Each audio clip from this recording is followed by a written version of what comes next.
If any players try to transfer this April, remember there's no more portal, and the NCAA is going to come down hard on schools.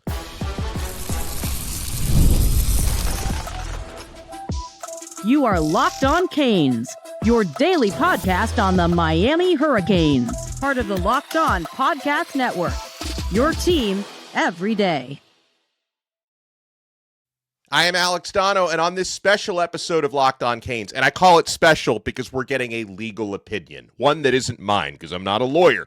We're going to talk about whether or not the NCAA can effectively enforce their new rules where they're cracking down on ghost transfers in what we call the shadow portal.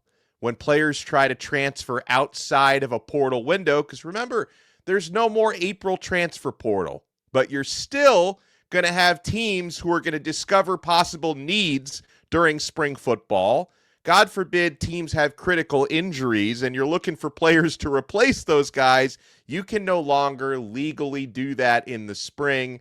And we're very happy to bring on a very good friend of the show. He's an actual attorney. I just play one on YouTube. Alan K. Fertel, sports and entertainment lawyer. And Alan, people are calling this the Miami rule or the Xavier Lucas rule because he, successfully circumvented the transfer portal a little over a year ago. Now, his circumstances were not nefarious because he tried to enter the portal and Wisconsin refused to put him in, which was illegal. He found another solution, but here we are. The NCAA doesn't want anyone doing what Xavier Lucas did last year. You know what? It's always about the you, my man. Somehow we always make it to like the top of the story. But I feel a little bit like Allen Iverson for a moment. We're not talking about NIL. We're not talking about coaches gone wild. We're talking about the transfer portal.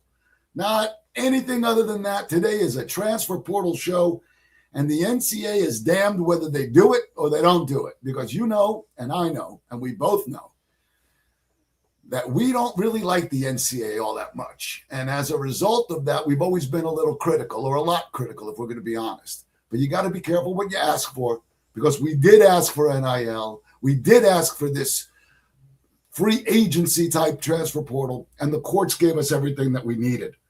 I think I want to start off a little bit with the craziness of the transfer portal, just, in a vacuum.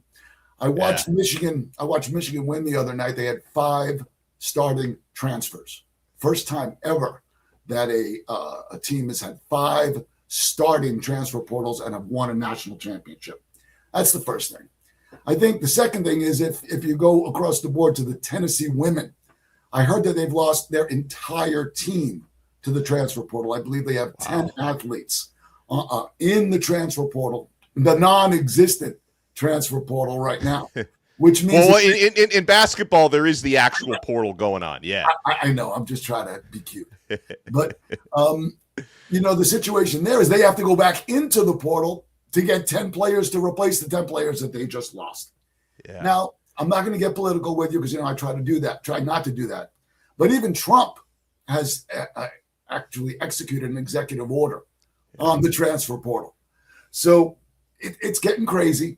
We've always gone back to the issue, and you and I have spoken about this for a long, long time, of federal preemption, one law across the board, NIL, transfer portal, that just takes care of all of this craziness, this free agency in college sports. But really, that's not what we're here for today. We're here for something that's called a ghost portal.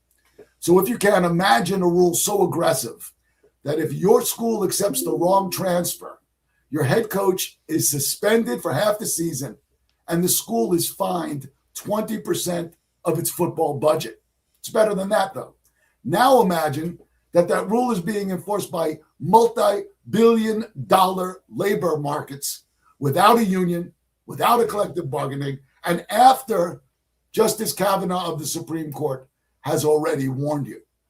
So that's setting the table on the craziness that we have going on in college sports, and particularly right now, college football. So what is this? Ghost transfers. So let's define it. Players who do not enter the transfer portal.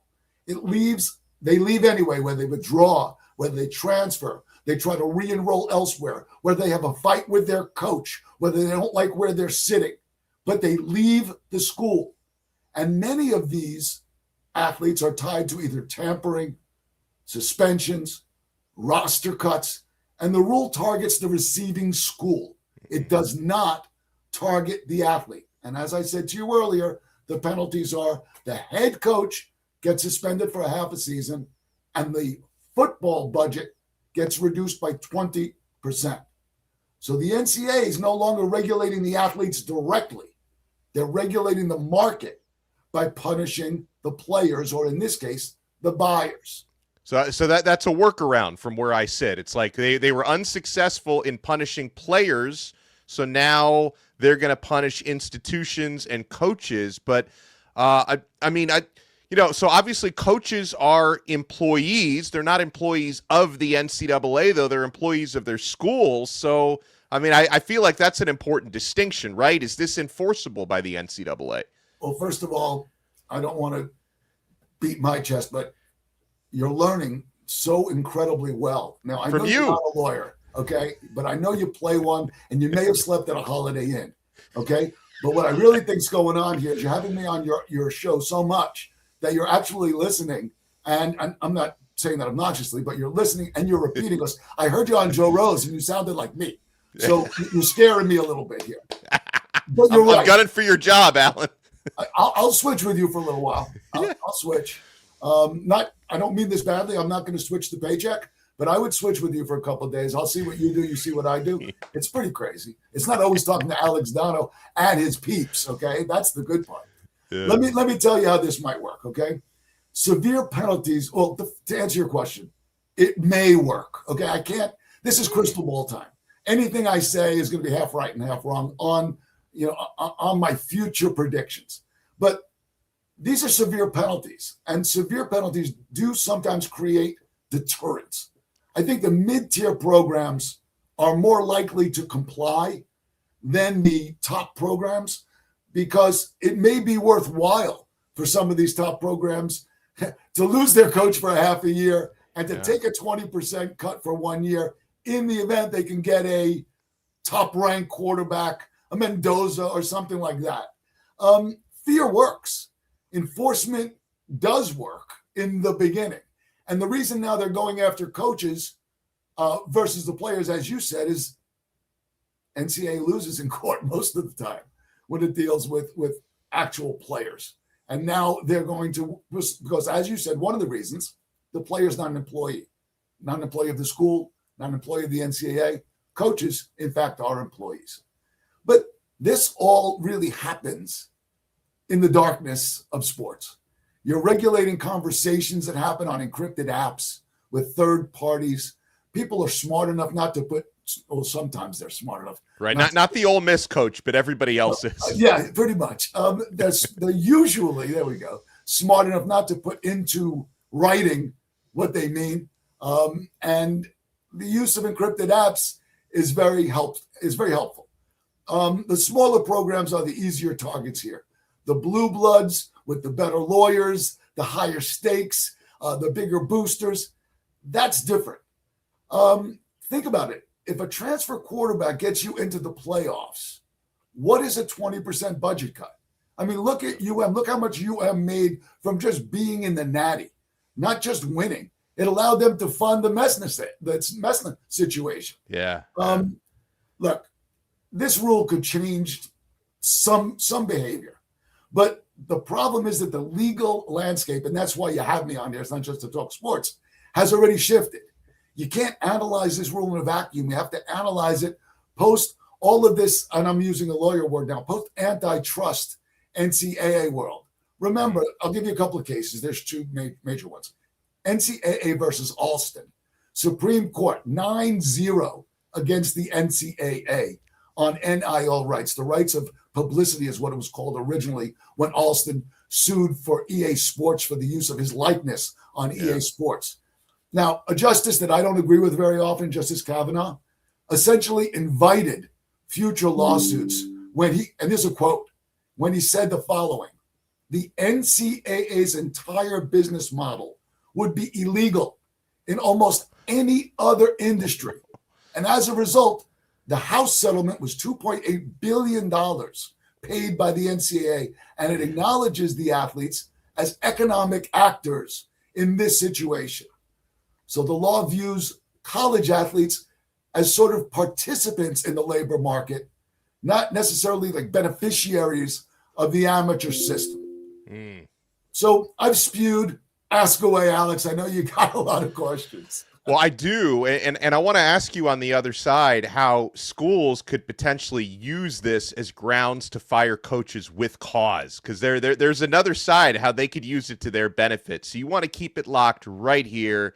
We've got a real lawyer on with us, folks, a sports and entertainment lawyer, Alan K. Fertel, and we're only getting started on this brand new episode of Locked On Canes. I'm Clea Butler, host of Locked On Women's Basketball, and this is Mazda's Women's Basketball Snapshot, celebrating the work no highlight reel can ever capture. UCLA made history by winning its first NCAA Women's Basketball National Championship, dominating South Carolina 79-51. The Bruins controlled the game from start to finish with elite defense and balanced scoring, finishing the season 37-1. Star center Lauren Betts was named Most Outstanding Player, leading a team effort that capped a 31-game winning streak. Under head coach Corey Close, UCLA secured a landmark title that has been decades in the making. These moments are earned off the clock, those long before the lights ever come on. The sweat, the fakes, the doubt, the scrapes. I'm coming back for more every time. Mazda puts that same drive into every detail. Wins define the moment. Putting in the work, that defines you. There's more to a Mazda because there's more to you. Hey, what if sports were traded like markets? Now you can put your sports IQ to work in real time with Robinhood prediction markets. It's not you against the house. It's you participating in a live market. You could buy or sell your positions live all game long. Use your sports knowledge in the moments that matter. Robinhood prediction markets changes the game. It's people moving the action. So when momentum shifts, you can move with it. Guys, I always knew the game, but I never had a dynamic way to apply that knowledge. But now I can actually take part live in a market powered by people. You're no longer just a spectator. Play by play, you decide. Trade every play with Robinhood. Now available across the U.S. Download the Robinhood app now to begin. Futured and cleared swaps trading involves significant risk and is not appropriate for everyone. Event contracts are offered by Robinhood Derivatives, LLC, a registered futures commission merchant and swap firm. Oh, folks, we're also proudly brought to you by Indeed. Hey, maybe some of these coaches will be looking on Indeed pretty soon. You got workplace chaos, deadlines stacking up, inbox overflowing, and the one position you have to fill is still sitting open. When the pressure's on and you need the right hire, this is a job for sponsored jobs. Indeed, sponsored jobs helps you reach the people who actually fit what you're looking for. Skills, experience, location, so you're not just hoping the right candidate stumbles across your post. And here's the stat that says it all. In the minute I've been talking to you, companies like yours just made 27 hires on Indeed, according to Indeed data worldwide. So if you're hiring, spend less time searching and more time interviewing candidates who check all your boxes with Indeed sponsored jobs. And listeners of Locked On Canes will get a $75 sponsored job credit to help get your job the premium status it deserves at Indeed.com/podcast. Just go to Indeed.com/podcast right now and support our show by saying you heard about it on Locked On Canes. That's Indeed.com/podcast. Terms and conditions apply. Need to hire? This is a job for Indeed sponsored jobs. Thank you for making Locked On Canes your first listen. We have sports and entertainment lawyer Alan K. Fertel with us. Alan, just a random question, because earlier you talked about, encrypted apps being helpful.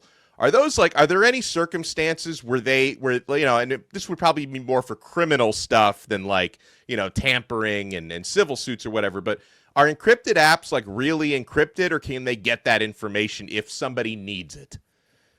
That is a great question. Lawyers have been fighting that for a while. You subpoena the app, and then you fight for a long time. So to answer your question, they are encrypted. There is a privacy right, and there's fighting over whether the app has to give that information up. So I can't give you my crystal ball on sports is a lot better than that one for sure.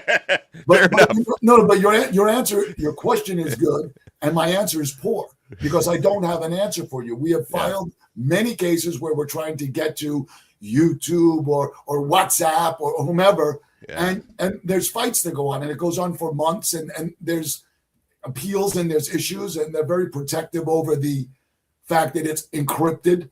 But the encryption, I'm not the computer dude, I'm the fossil, just so we're clear.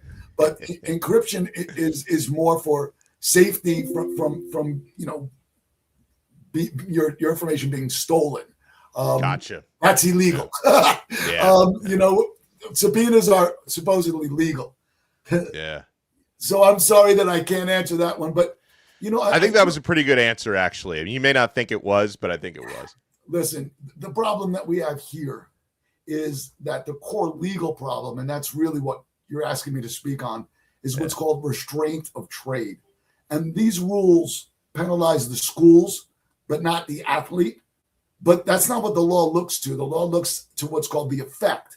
And the effect, it suppresses athletes' mobility. So antitrust law cares about the economic effect and not the formal structure. The NC imposes restrictions on who the schools can recruit, when they recruit, and how they recruit. And that's what's called classic concerted action. It's sort of a monopoly analysis. Now you compare that to the NFL. The NFL survives because there's unionized players, there's a collective bargaining agreement, and there's non-statutory labor exemptions. The NCAA is trying to impose professional level restrictions without these labor protections that make them legal. There's no union, there's no CBA, there's no exemption. So that leaves the NCAA vulnerable right now. And they're vulnerable because the penalties are a litigation magnet. I mean, a half-season suspension, massive financial fines. I mean, I would argue if I was against the NCAA, it's not narrowly tailored. It's punitive rather than regulatory, and it chills lawful competition. And what about something that we all love to say, due process? What is a ghost transfer? What level of knowledge triggers liability? What proof is required? What counts as tampering? I mean, who sues? And I'm going to answer that easy. It's the conference schools that are suing. It's the coaches that are suing, and even possibly the collectives could actually sue. And different than the players. Remember, we have the game plan and the playbook for the players is to go into the circuit courts, the trial courts, local trial courts of the schools where the schools are venued, and go there and do your best, even though you may have some boosters or collective people that are on the bench. And I say the bench, I'm talking about the court bench, not the judge, that are sitting on the bench. And you go in there if you're a player. But in this situation, when you're the coaches or the colleges, you go into federal court and you go and you assert what's called a Sherman Act antitrust claim and a motion for a preliminary injunction, which many of your listeners know about now because we've been speaking about that for so goddamn long. And it doesn't take years. It takes weeks. The first coach that gets suspended files a lawsuit immediately. Yeah. And I believe that the court will at least freeze the enforcement. The first time this rule is actually enforced against a major program, it's heading straight to federal court, and I would expect an injunction. So that's my, and remember, injunctions just mean preliminary and temporary. It doesn't mean that they'll be enjoined forever. Maybe there'll actually be a case that gets held, goes to judgment, goes on appeal, an opinion is written, and then lawyers can use that as precedent going forward. But you know what? I've been thinking about this since you asked me on. It's not really about the transfer portal. It's about control. NCAA has lost control. They need to reassert centralized authority. They're trying to slow a rapidly professionalizing market where they're losing. and they're using archaic rules, but the system has changed, Alex. You can't have a free market for NIL and restricted movement for players because they're economically inseparable. You can't restrict market and at the same time have a free market. They're mutually exclusive. No, it's a great point. Now, you I talked need to about get lawyerish with you, but that's the reason you have me, man. I love it. I may have to go listen back to that again 6 or 7 times to fully understand it, but I love it. I love it. And so, okay, so you mentioned part of it where a coach gets suspended. They're going to take it to court, right? Schools may also take it to court. But what about the flip side? If you have a coach that allegedly tampers, you try to take a ghost transfer, you get punished. We hear about, Alan, these crazy buyouts, right? Brian Kelly bought out by LSU for this ridiculous amount of money. Florida State can't yet afford to fire Mike Norvell because the buyout is so high. If you get a coach who gets suspended by the NCAA, can the school then fire him with cause and not have to pay him those exorbitant buyouts? I represent coaches. I put language in the contract. Now I would put different language in the contract. What I would do now if I'm representing coaches is I would have a carve out for situations such as these until a final judgment and appeal is rendered. The coach is not determined to be fired for cause. Listen, a lot of times the athletic director makes the decisions that the coach is going to be tarred for. Okay, we know that in life. It's a great point. But here, the coach could be the sacrificial lamb. And they could say, okay, we're willing to sit him for a half a year if we can get the number one transfer in this country to come to, I'm going to say the U, but I don't really mean it, the U, because I don't want to see Mario set for 6 or for 7. But there are institutions where the athletic director and maybe even the president discuss the fact that would it be worth it? Because you know what the penalty is going to be. Up to 20% of your budget, whatever that is, and significant for the Power Fives, maybe not as significant for the mid-majors, but it's going to be up to or 6 months, or half a year, I say 6 months, I don't mean it, half of a season of losing your coach. A lot of teams do well without their coach. A lot of teams do poorly without their coach. It depends how great the athlete is. So to me, this for cause thing under the contracts right now, they never anticipated a situation like this. So to answer your question, once again, I'm playing lawyer. I could give you both. If a coach does that, that could be a for cause violation, a intentional disregard of NCAA rules could be a for cause firing. However, I would argue that that was an act that occurred thereafter, and therefore that was not anticipated. Doesn't mean I would win that argument, but that's just the argument that I would throw out to a court to suggest to them that this was not contemplated when we entered into the contract originally. This was not the law as it was. And there may be some language in the contract that talks about laws that occur thereafter and how that affects the contract. But for me, going forward on any contract that I would negotiate for a coach, this would be excluded from a for cause determination because it's not the coach that makes the decision. It's the athletic director. Yeah, it's a great point. That's an once in a while, point. If I say enough stuff, I'll come up with a great point or two. I promise. Hey, you got there. You stuck the landing on that one. There we go. So going back to something you were saying, earlier. Power 4 schools would certainly be more equipped if they violate this rule. You lose 20% of your budget. It's not as big of a deal. And this goes sport by sport, by the way. So, a football program would probably do a better job surviving a 20% reduction versus, like the women's golf team or something. That would be like crippling if 20% of your budget is taken away. Not to mention Power 4 schools versus mid-majors. So doesn't that like automatically, Alan, doesn't that just make the rich get richer here, the haves versus the have-nots? And if I'm the athletic director of, a Sunbelt school, I'm probably pretty upset that this, still gives more of an opportunity for the Power Four to actually do this, and the punishment is not as harsh as it would be for my school. If you are a mid-major, if you are a Sunbelt, USA, whatever we're talking about, you're going to comply with the NCAA. Yeah. You're just going to do that. It doesn't. First of all, they don't have the funds to fight the NCAA. Yeah, that's right. The lawyers are a little different. I mean, look, I don't mean this badly, but richer people hire more expensive lawyers. It doesn't mean the lawyer, because he's more expensive, is better. I'm going to suggest it should mean that, but it doesn't always. Right. But I like to think that I'm worth what they pay me, and I give value. So my answer is, you're going to litigate no matter where you are, and it's going to be expensive no matter where you are. Can you absorb the hit?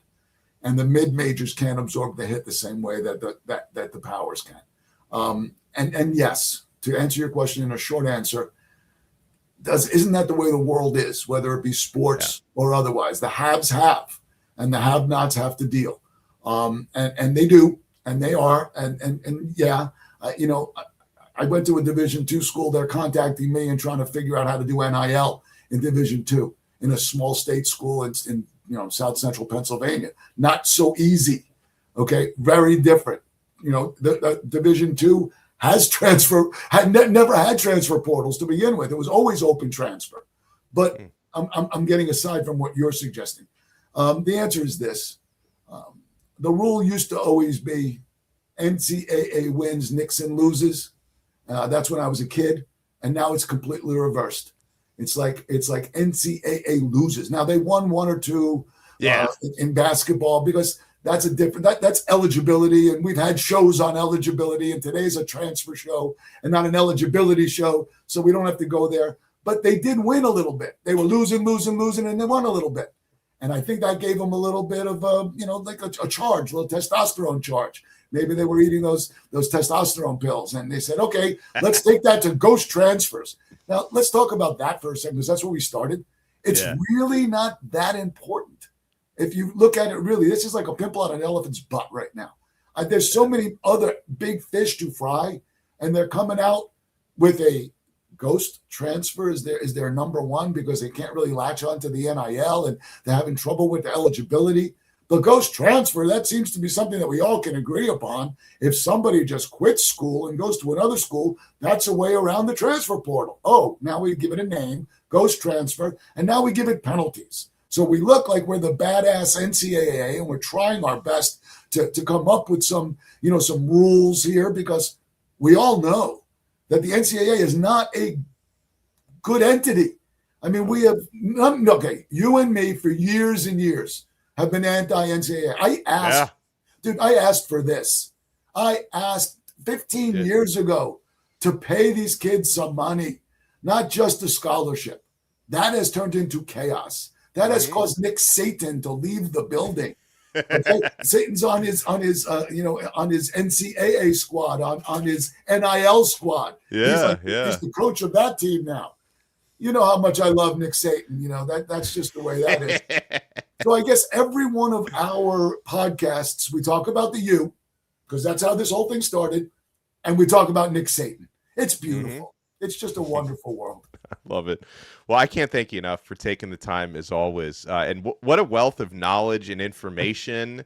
To be able to get a legal opinion of someone who works in this space is just awesome. He's Alan K. Fertel, Esquire. Thank you so much, Alan, for joining the show, as always. And this stuff always seems to come up every couple of weeks, so I'm sure we'll have you again the next time there's a legal story or controversy. There's two things about NIL. First, now it's legal. Okay, that's the first. Yeah. And the other is, it's a gift for me that keeps on giving, because I'm a sports lawyer. I love sports. I'm from the U. I'm a U fanatic, and I get to talk about this, and it always involves the U. It's great. Yeah. And respectfully, I love you, and I'm trying to be your favorite lawyer instead of just me and Darren Heitner. I know you love him. No, you're my guy. You've and Heitner, if you're listening, you got some work to do to surpass Alan, because Alan is like a lap ahead right now. I love Darren. I've just had a case with him. We just resolved the case together. But the truth of the matter is, I love you, and we go back to the QAM days. And oh yeah. this is actually fun for me. You know, I'd rather spend an hour with you and maybe an hour or two preparing for you than doing my other stuff, to be honest with you. Not that I'm charging you, because I'm not charging you a penny. This is my freaking pleasure. I love it. You know, I love making the money, but this is fun. And this is good. You rely on me. I rely on you. And when you call, I pretty much answer, you know. I put out the bat signal for him, and he's always there. That's pretty cool. Have a great day. Happy holidays to all of your peeps. Thank you. I guess, you know, it wouldn't be the Donettes because that's already used, you know, but I do love them. I do love to read what they write. You know, they write some good stuff. And listen, it's a crazy time for college sports. So let's just dig down. We got to the Natty. Mario's still there. We got us a quarterback. We got us a good basketball coach. We're okay. You know, like we have got a real good baseball team. Our girls basketball team is all right. You know, like we don't have John Ruiz anymore. It's really good, man. Like things are working out for the U. I mean, I missed the Cavender twins. I must admit to that. You know, that was fun. Yeah. Although they stabbed us in the back a little bit, taking pictures with Lane Kiffin when he's mocking Carson Beck. The Cavenders are a couple of Judases. We're good. We've moved on, Alan. We've moved on. But you know, but there was some love relationship in there that didn't work real well. So she had a little bit of a torch for him, and he was doing some guy things and being a quarterback. And you know, she's cute. She can play. She can shoot the rock. She's good. But you know what? The U lives, and it lives past Pell and past all of the things that have been crazy. You know, we're in a good place, and I thank you for having me always. It's our pleasure. We're in a great place. We'll talk to everyone again next time on another episode of Locked On Canes. We're part of the #1 Locked On Podcast Network, your team every day.